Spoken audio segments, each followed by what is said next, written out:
So we are recording. Hello, everybody. Welcome again to our next exciting instalment of Franchise Wars.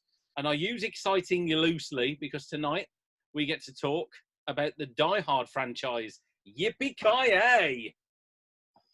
Franchise Wars. So 1, 3, 2, 4, 5. Mark, what's yours? I'm really excited. Jesus Christ. Oh, look. Oh, hold it in, son. Hold it in. Jesus Christ. Your fiance must be thrilled. Ronan is eating the cheap vodka. Ronan's going for it on the cheap vodka to get him through this. And I know he's already showed it, but we have to see the amazing Yipee Kai Yay ho ho ho t-shirt. That's marvellous. I'm trying to see if I can scroll it past the Zoom screen. That's good. And I wish you'd got scrawled in it in lipstick. What was it? I have a gun now. I have a machine gun now. That would be good as well. Yeah, I want to get that. You can actually buy those grey sweatshirts with that on. Oh, you can? You really need to get it. Oh yeah, I like that. Yeah. I don't think they're official. Like you get them on Etsy and whatever, but they are very cool. Proper Fruit of the Loom ones as well. So let's kick off with the start of the beloved franchise. Oh, Martin, hang on, you're going to say something? I'm going to say the first thing. Just good to see Ronan alive and well. Oh yeah, and he was in the real Die Hard at the moment in New York. there was no irony at all wearing a Captain America Civil War t-shirt. Yeah. Okay. Yeah. So a few hours before curfew, Ronan's allowed to do this, and then keep windows and doors closed and just windows be quiet. So let's crack on. Let's talk about Die Hard. And I think we need to agree that A, it's a Christmas film, and B, it's bloody great. It's a great film. Die Hard is great. It's not Christmas till you see Hans Gruber plummeting from the Nakatomi Plaza. Yeah. Yep. Agreed. I mean, yeah. I think. Munt, you'll go against him because he's Munt.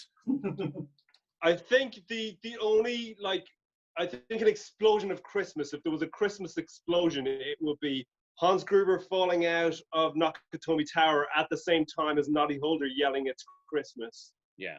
It's Christmas! I'm going to make that video. I'm going to do that. I'm going to make that. And it'll just be like the best. It'll just be everything. I think with a bunch of fucking plebs. The only reason this has got any relevance to anything is the fact that it's a Christmas movie. Apart from that, it's a typical generic action movie. And you're all looking at it with rose-tinted glasses. That's what it is. It's the typical generic action movie. It's the action movie. It's not typical generic because at the time it was the film that came out and broke a lot of that generic.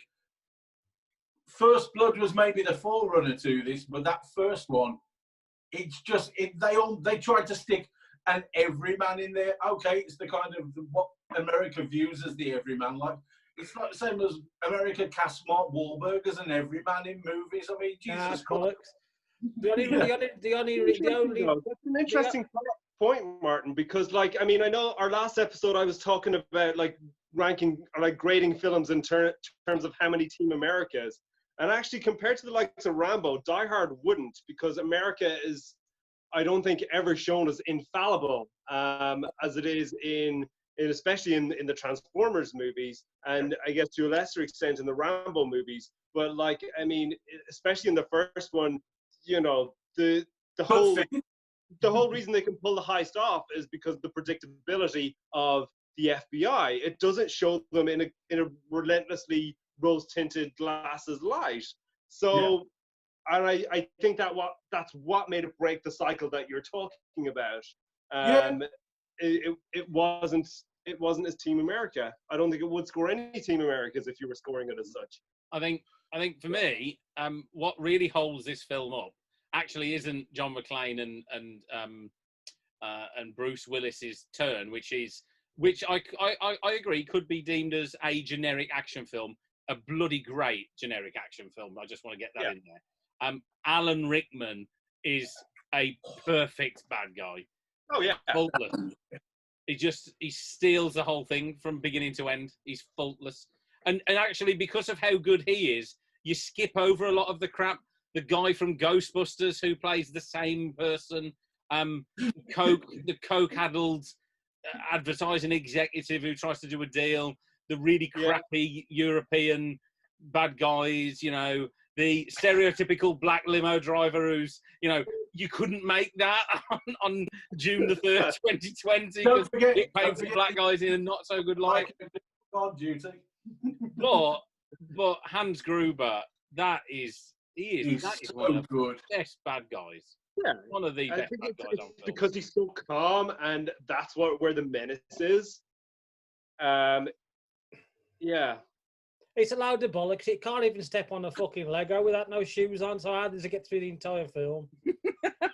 I thought it was a generic action film. I thought it was generic there, Mark. Doesn't he just took his shoes off? I was stab himself through a foot with a Bowie knife and survive perfectly fine, go running down the street. Because it's not the generic action movie. No, the only reason this has got any longevity is because it's after Christmas. So now every year we roll it out and go, yeah, it's not Christmas until we've seen Die Hard. It's boring. It's just the usual bad guy, kill the bad guy.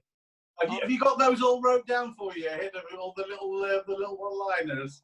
I assume you've got them wrote down. You seem to be looking to one side. That's why I assume. I'm trying to stop myself from falling asleep. That'll be it. Let's tap in this stuff for a few times. It'll keep you awake. Okay, so I just don't understand. I just cannot understand why this film is put on such a pedestal. This is great. It's fantastic. It's not average. It's average.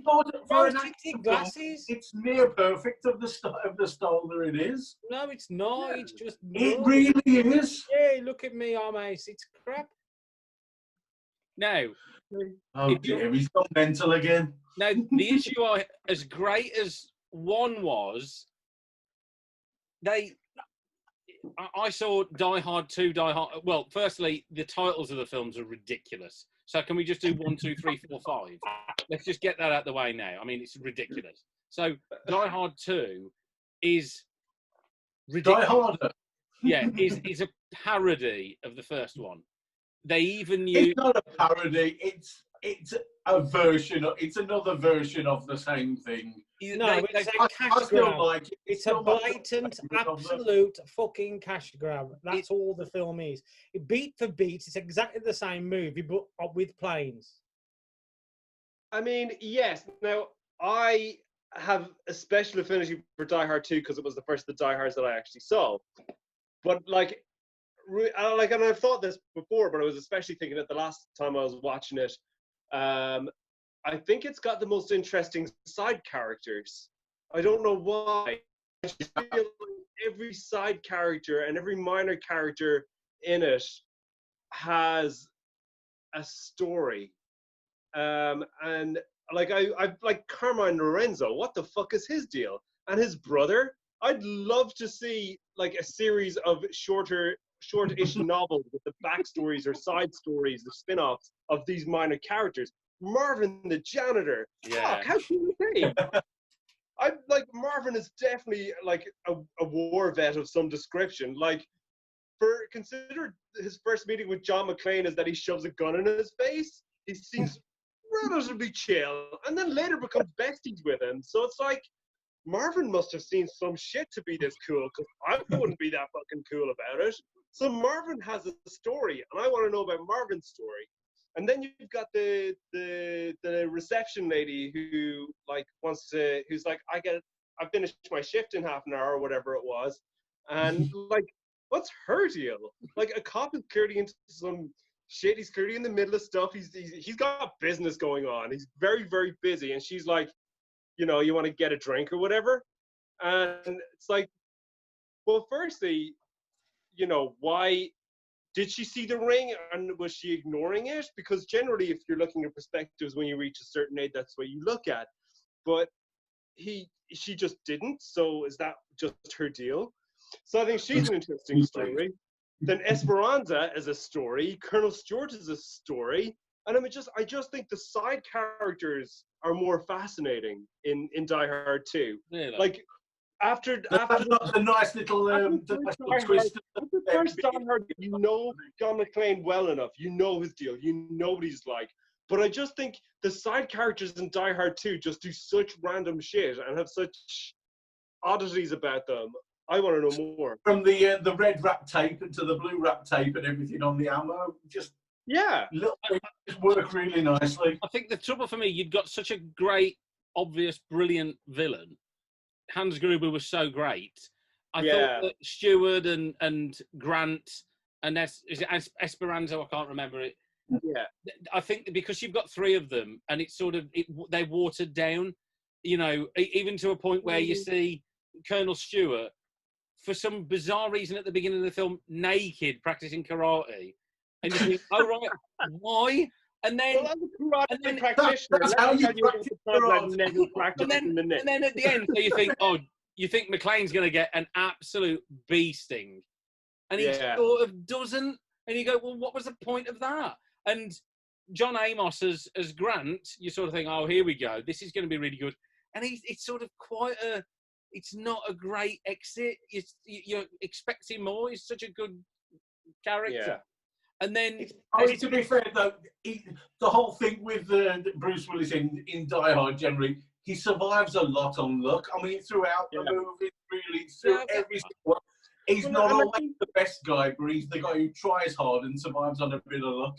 I get that, but it, you know, for me, it just missed a beat. It was like after how good the first one was, they even took the piss out of itself. Oh, I can't believe this is happening to the same guy again. You're like, yeah, I know what they're going to do now. They're going to mention, oh yeah, there he is. Oh, there's his mate from the previous one eating Twinkies.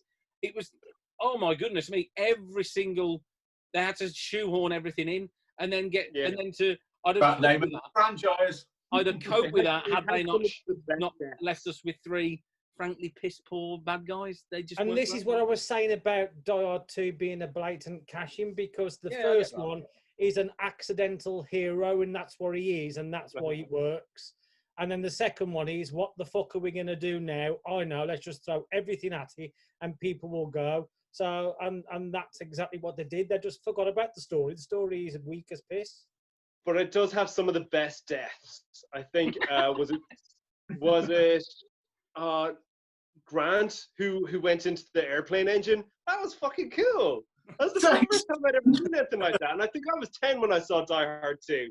I was just like, wow, that was amazing. Yeah. And the guy, the new recruit, the replacement guy who got his throat slit, that's my first time watching a guy get his throat slit on the TV. And I was like, wow, wow. And there was some other ridiculous death in it as well. Death by scaffolding. Yeah, there was the guy who also gets his head under the is it the thing with in the luggage area, and he gets his head on there. Yes. So I mean, if there was a prize for most ridiculous death in a Die Hard movie, 2 has got that hands down. Got the prize for the most ridiculous one death as well. When he goes flying up in the air in the cockpit seat. Oh yeah. Oh. Yes. For deaths as well, though. The fact that he kills meat from porkies with a giant icicle, fantastic stuff.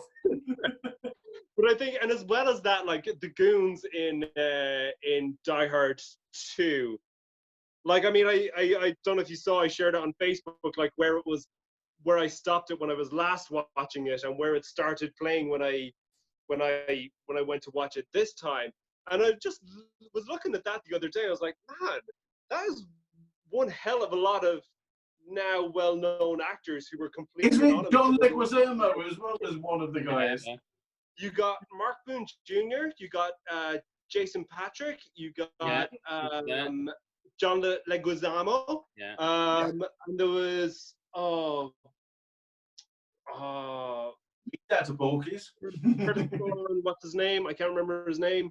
But there was a few like just in that, and it's like, oh my god, I know all these people now, and they're just playing like these anonymous henchmen.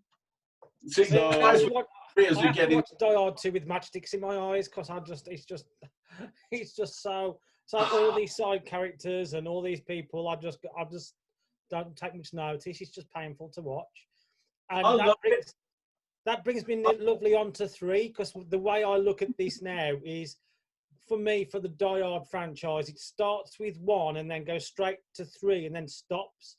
2 is a dream that McClane has while he's having a breakdown from everything that he's gone through.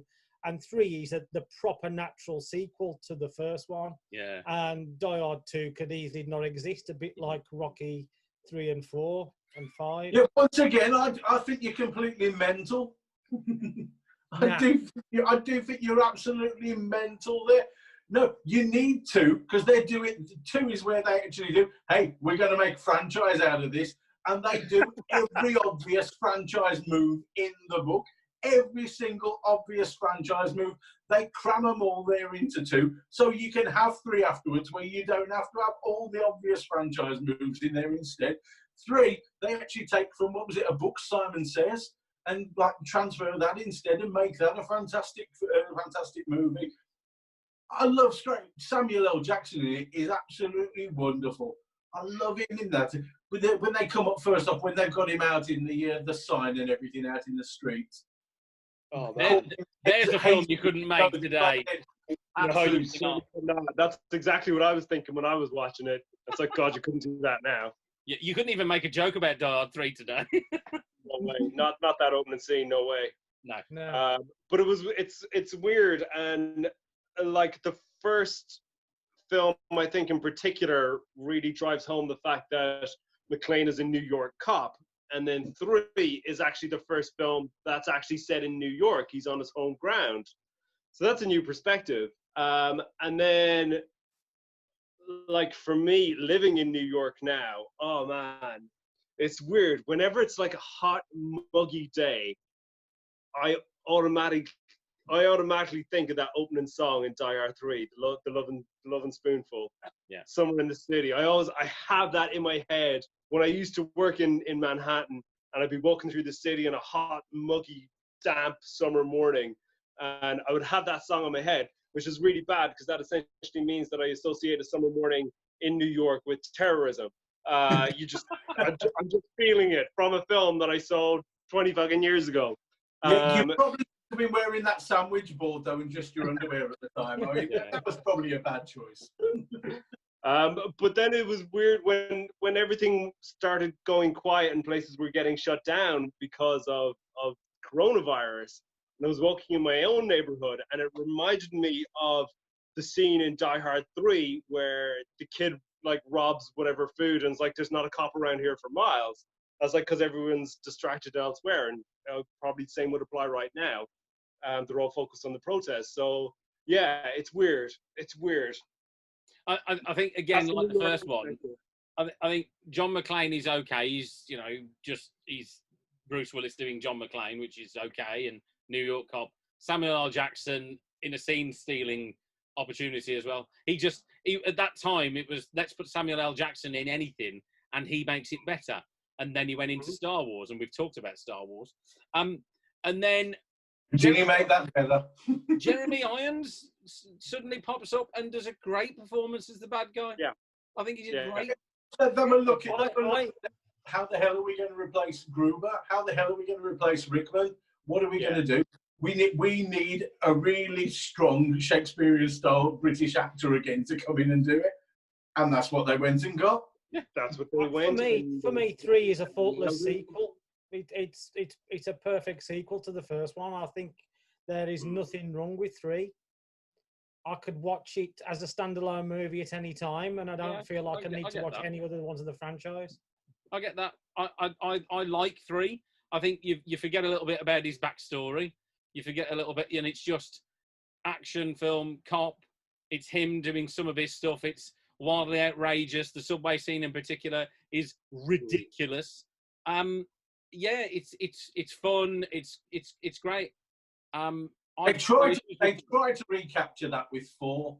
They don't quite do it as well, but they do very much try to recapture what they do with 3 with 4. That was what I noticed, like watching through it again. It's like there is the jump. There's one is that set story, and okay, that's basically a follow-up on an attempted franchise from a Frank Sinatra film back years and years ago. And then they do 2, which is the obvious, let's throw every franchise thing that we can here just to make them going to be a set of franchise films. Then they come with 3, and it's suddenly a great film again. I enjoyed it as much as the first sort of thing. Then they come with 4, and it wants to be like 3, but it's not quite as good. But it's still enjoyable. Getting closer to 5. I need more vodka. More than I thought I would. Yeah. Ronan's getting closer to the edge. Mark has fallen asleep. The problem, I have the same problem with 4 as I do with Kingdom of the Crystal Skull. Somebody thought it was an idea, and somebody was too scared to say no, don't. And it has its good moments, and I can see what it's trying to do, but whereas 3, okay, there's an over the top action in it, but there's an element of realism about what is actually happening and what's going on. With 4, it feels silly. Yeah. That airplane, the airplane scene. A helicopter in the car. The airplane scene just takes me out of the film every time I see it. That's time for me to switch off. I'll just switch off then. I mean, if they cut that airplane scene out, it might feel a bit more grounded, but that was the jump the shark moment, if ever I've seen one. Yeah. It just kills the film stone dead. Oh, Christ. At the end, chasing around on the motorway with the big rig truck and stuff. Yeah. That was very much... It becomes unbearable then. At the time, he did a scene like it, and they tried doing that again. You get a feeling that was a bit of competition between Bruce and Arnie and Sly and all that, and who can do that ridiculous sort of action thing at the time. I think it was a blatant case of we can do a lot of action stuff now with CG, so let's fucking do whatever we can. And that was blatant. It was just awful. Wasn't it? It was released around the time of... Was it just a nod to the Expendables? Well, wasn't it released about the time of Rambo 4 or whatever the bloody hell it was called? Yeah, it would have been the year before. Where all those ridiculous OTT CGI from the early, from the early... Well, that's what we had. We had Rambo 4, we had Die Hard 4, and we had Indy 4, all within the space of 18 months. And all 4 were a bad idea. All 3 were a bad idea, really. Yeah. They should have just left it as it was. I think was that like, I don't know, was that around the start of the unnecessary sequels and remakes and reboots and all of that? Was that around the start of all of that? Well, I think the unnecessary sequel's been going on for a while. I mean, how many Friday the 13th? So we had... don't forget, it was pre-MCU, though, so something had to fill that void. And you just got through Lord of the Rings and everything happening, and then it was just this spate of stuff happening. Oh, let's just bring out Terminator 47 and all these sort of things going on, and it sort of lost its way. I always think of Die Hard 4 for me. Die Hard 4 for me is try hard. That is just, it tries its best, but it just falls flat. And you're right, Mark. I found it more interesting than I thought I would. I watched back through them all. I didn't dislike it as much as I thought I would. That scene with the airplane and the truck is... If there's a Die Hard movie that I'm going to watch standalone without bothering with the others, it will be Die Hard 4. And I did that a couple of months ago before Franchise.Wars even existed. Wow. I was just feeling it. And I think, again, living in America, there's some themes in Die Hard 4 that kind of are a bit close. So I was just feeling Die Hard 4. So yeah, for me, it's a perfectly fine standalone. But even before I lived in America, it was a fine standalone film. But talking of Die Hard 4, we nearly had a Die Hard 4 back in 1995, 96, 97. And it was striking, 93, it was striking distance. And there was going to change. The boat one? The boat one. There was going to actually make that a John McClane movie, and it didn't happen in the end. So it would have been, as Speed is Die Hard on a bus, this would have actually been Die Hard doing Die Hard on a boat. Yes. It was nearly Die Hard 4. Whatever you think of Die Hard 4, thankfully that didn't happen. I like all these interesting segues you do, Mark, and that was a particular interesting segue because we needed one. Because strap yourselves in, guys, we better talk about Die Hard 5. Oh, God, give him time to double up. I mean, Die Hard 5. So I watched it. it's a forgettable toss away action film that they shoehorn the name John McClane in. I watched a review about it earlier, and actually the review I heard about it was spot on, and the review said simply this: where is John McClane? Because that John McClane we haven't seen. He doesn't care. It's a complete setup for the Sun taking over. It's not even that. It doesn't look good either. It doesn't. The effects and everything, the CGI and everything, don't look good. It was the biggest problem with Die Hard 5. We spent more on a budget, but it just looked awful. The biggest problem with Die Hard 5 is they cast the franchise killer, Jai Courtney. I mean, yeah. Everything he's in, he fucks the franchise. Terminator. Yeah. But I mean, you seen him in, was it Wet Hot American Summer? Like the second, was it 10 years later when he turns up in that? And he's really funny in that at the beginning. He's really funny. Suicide Squad, he's actually one of the strongest things in Suicide Squad, which is weird as hell. But in this, he's just bad. He seems Eastern European, boring, wooden, stilted. It just doesn't work. To say all the things that you loved about Bruce Willis' character at the beginning of it, everything you loved there, he just throws it all out the window. All the character, all the charm, all the wit, all the humour as well. I'm not the perfect guy, but maybe if I try really hard, I'll luck into it sort of thing. You know, I won't give up. I'll keep trying. Maybe I'll get lucky. But he just comes out, oh no, I'm this perfect, cool, calm super soldier sort of guy. And it's awful. It's just the wrong way to go. Whoever came up with the ideas behind it should be lined up against the wall and shot.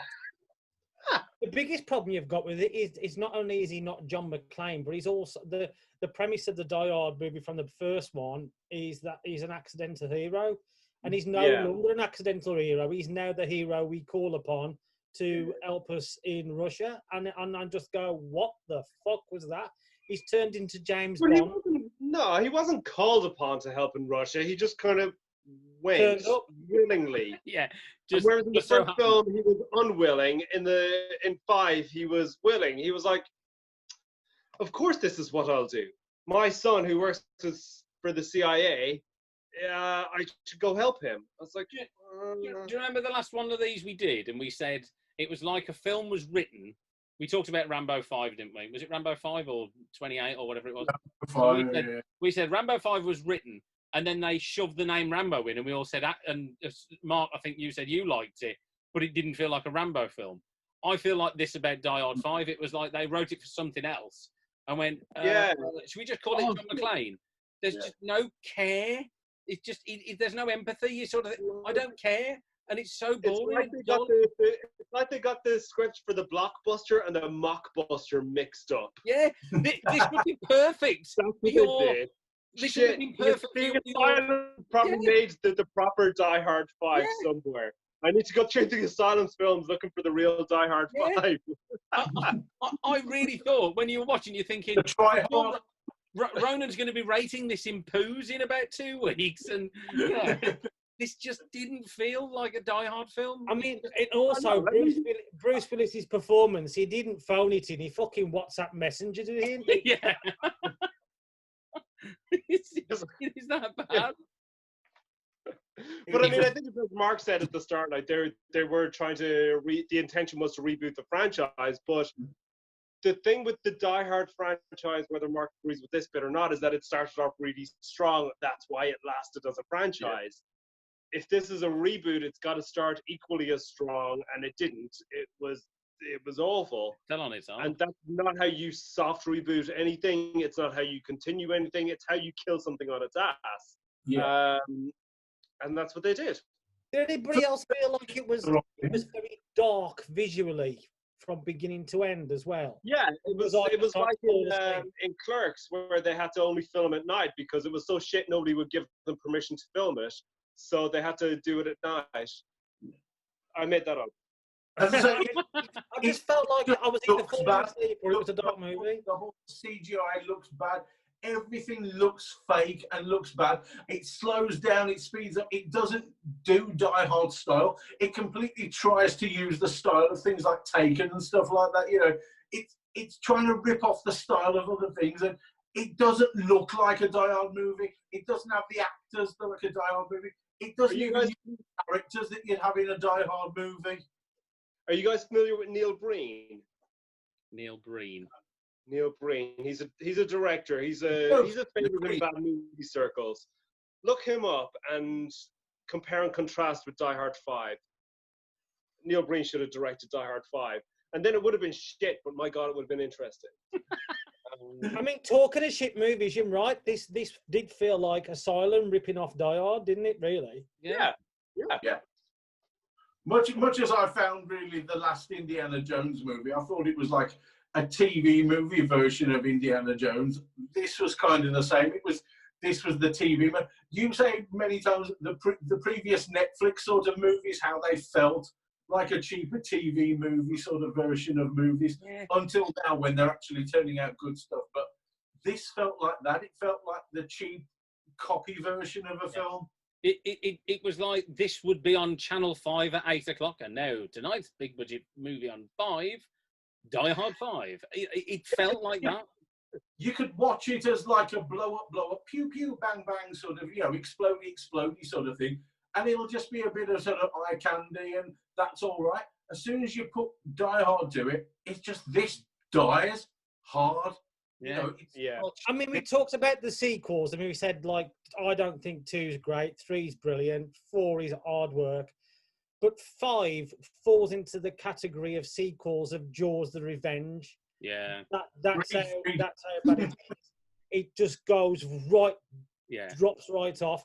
It could be Cannon and Golan Globus making it. Superman 4. It is that kind of quality of a film. You're right. It is. Boring shark. It's Revenge of the Sith quality of sequel. No, it's better than Revenge of the Sith.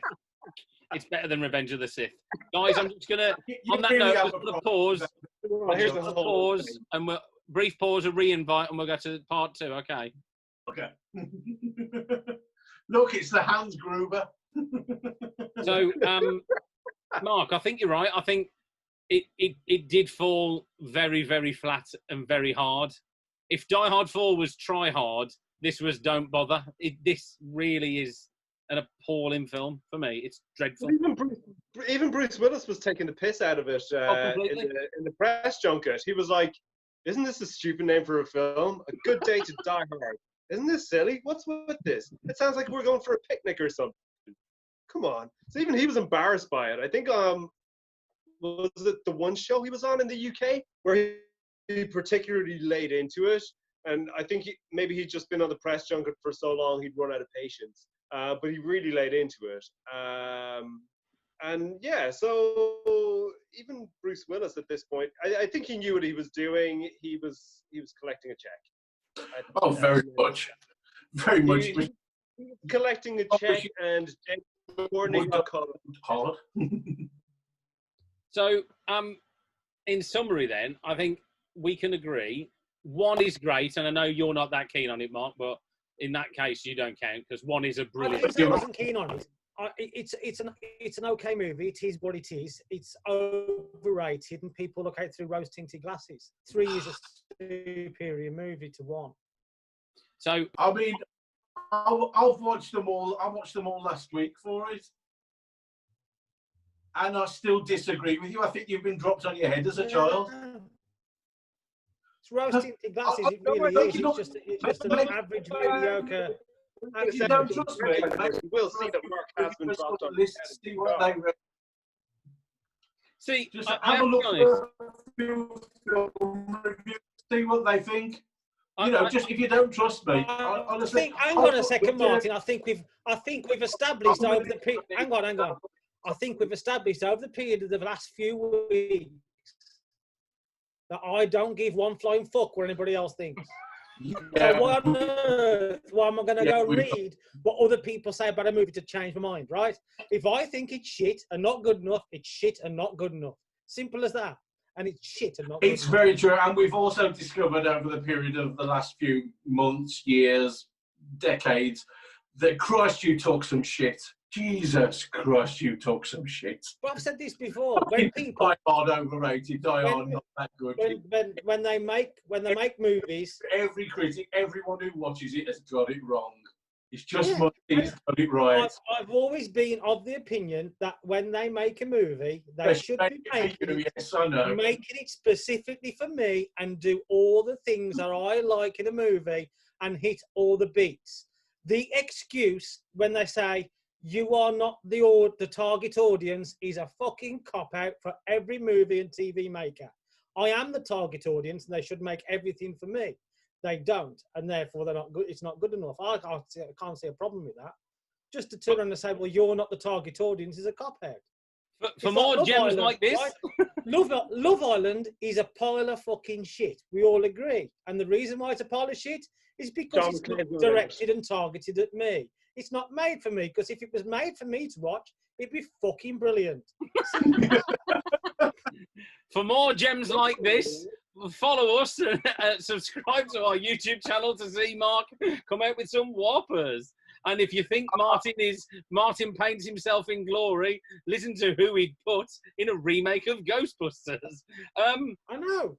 I mean, that's the trouble now with Martin, because any credibility he has got at all about anything is measured by the fact that he wanted to have Berry as Louis. And Louis Tully, an accountant with his own firm. No, that should be a 23-year-old Tom Holland who probably hasn't even qualified. You bollocks, you talk. I mean, let's recast Die Hard, shall we? Every time I come out, you pull me back in as Hans Gruber. Matt Berry as Hans Gruber. That's what Martin is.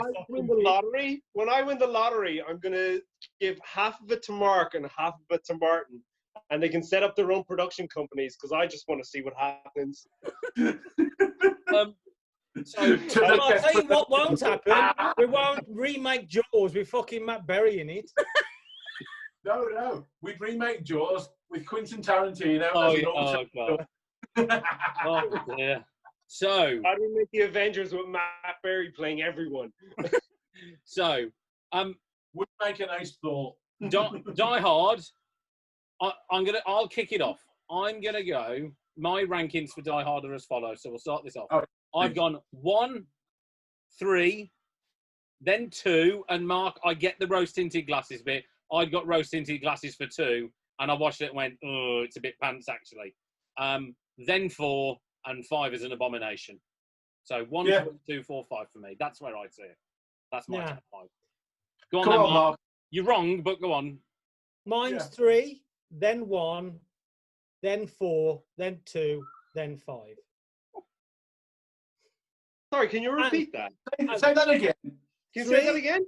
3 first, then 1, and then that's the odd bit is between 4 and 2.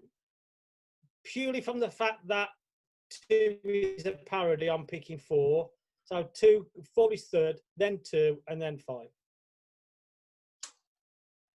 What an odd man you are. Yeah. 4 is really crap. 4 is really bad, but 2 is worse. I'd rather watch 4 than 2. Ronan, you want to kick it on? I feel like I'm really boring, and I think it's 1, 2, 3, 4, 5 for me. Yeah, you said you're really boring, Martin. I can't. I'm actually completely in agreement with Dave. I'm 1, 3, 2, 4, 5. Yeah. At the same time, I do enjoy it too, because it's shamelessly what it is. It shamelessly steps up and says, I'm here to make these a massive franchise. This is what we're going to build our boots on.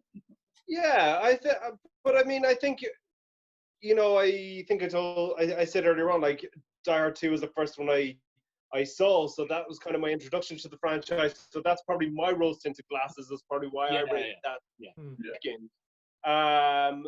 But I mean, looking at it more critically, yes, Die Hard, the first Die Hard is better, but I think I still would put 2 highly. Again, I think the side characters are really interesting, which is not what anybody looks for in a movie. And it has the best deaths, and I don't think anybody looks for in a movie. So maybe that's just my unique take, or maybe it's the cheap vodka. Who even knows? If I had to watch Die Hard, or I had to tell someone to watch Die Hard, I'd say watch 1, then watch 3 because it's the real sequel, then burn 2 and 4 and take a shit on 5. Just don't bother. Because for me, 2 I would burn 5 because then it wouldn't exist. I would take a shit on the others. That's the way you're going to. But for me, it's not the Rocky. It's not the Rocky franchise. For me, there's only 1, then 2, then 6. That's you're mental. You dropped on your head as a child. Obviously, you were dropped on your head as your child. Let's get rid of the most successful ones with a lot of fun in them. We've given you the serious stuff. Now we're giving you a couple of fun movies, but I'm going to drop those because again. Why the fuck say that? No, that's just bollocks. See, as much as I think one is overrated. Oh, you've got terrible ulcers with all that story. 3 is a solid story, and to give this a couple of movies that are fun. Fuck off. Make proper movies. Jeez. And they did. Oh, because the audience... Poor bastard excuse. They were so unsuccessful. No, they were massive. We'll save that. Anyway, back to this. So it's 1, 3, 2, 4, 5. Hang on, Martin. Martin, I have to disagree with you there.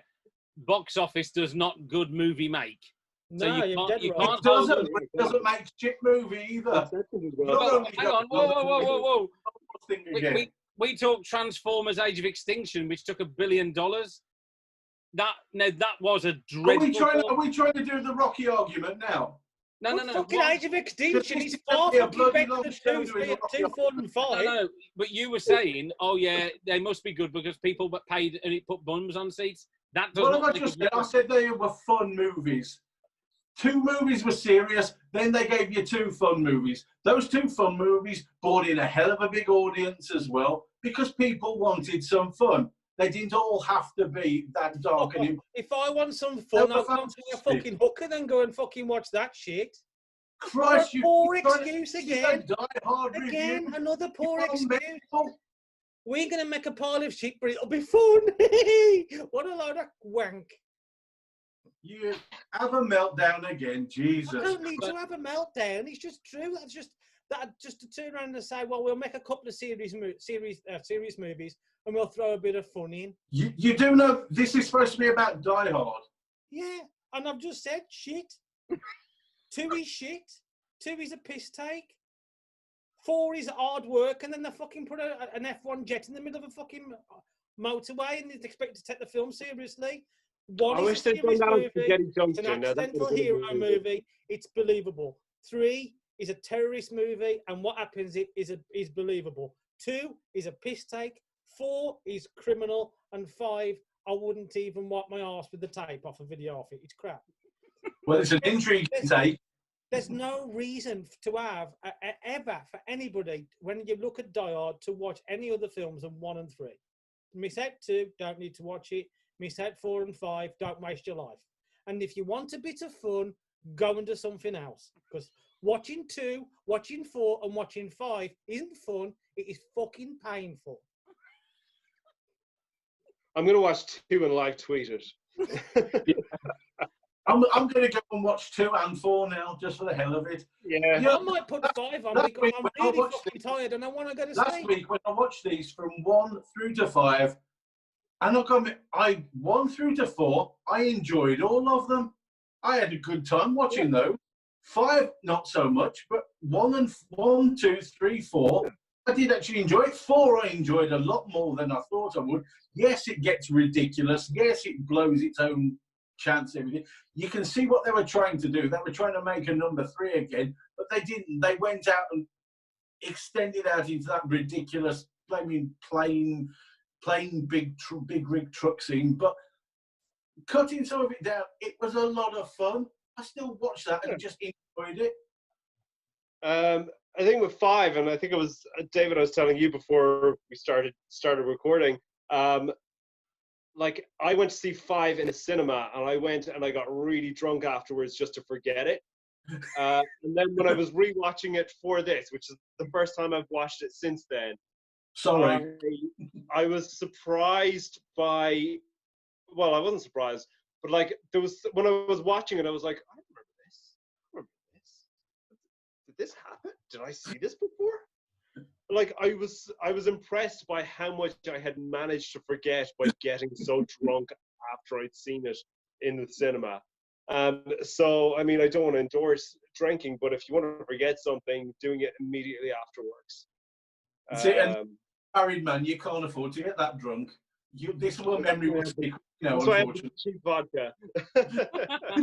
So I think we have a general consensus that it's looking like, and Ronan, I know you've got an affinity for 2, and Mark, you've got an affinity. I appreciate my biased and skewed perspective of 2. I really do. I mean, when I was watching it, I could appreciate why people wouldn't like it as much, but at the same time, I recognize my own personal affinity for it. So I get it. Yeah. So I think we've got just about, Martin and I are on the money with this. 1, 3, 2, 4, 5. Yeah. But, you know, for the reasons I'd said, you know, and Mark, I think you'll agree, 2 is a bit of a parody of 1. It's like Python does Die Hard. I'm happy to agree that 1 and 3 are good, and 2, 4, and 5 and shit. That's fine by me, because between 1 and 3, you've got to watch 1 to be able to watch 3. I could put the 2 movies together and have a 4-hour movie. That'll do me. I'm happy with that.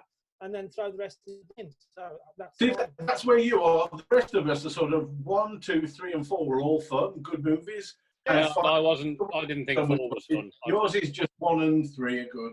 I thought 4 was pants and 5 was an abomination. Still better than Revenge of the Sith, by the way. So just point out right now as well, Dave did actually buy me 4 on Blu-ray, the bastard. That's how much he liked it. He actually chose to buy that as a Christmas present. Your reaction was priceless. Your reaction was priceless when he held aloft the Blu-ray and went, "What the fuck is this?" Yeah. Dave, I thought you liked me. Fucking. That he's getting a poo in a box this year. So on that, thank you to Ronan, all the way from New York. From hopefully it won't be a war zone tonight. Thank you to Martin from the studio. One last toast to Die Hard 5. Yep, Yipee Kai Yay. Thank you to the Munch, who is joining us from. He's going back to bed after watching Die Hard 5, and I'm probably going to do the same. So that was Franchise.Wars. Take his medication first, though. And if you like what you saw, and if you like to hear people ranting and shouting, boy, you should see us when we recast movies. Thank you, guys, and we'll see you again.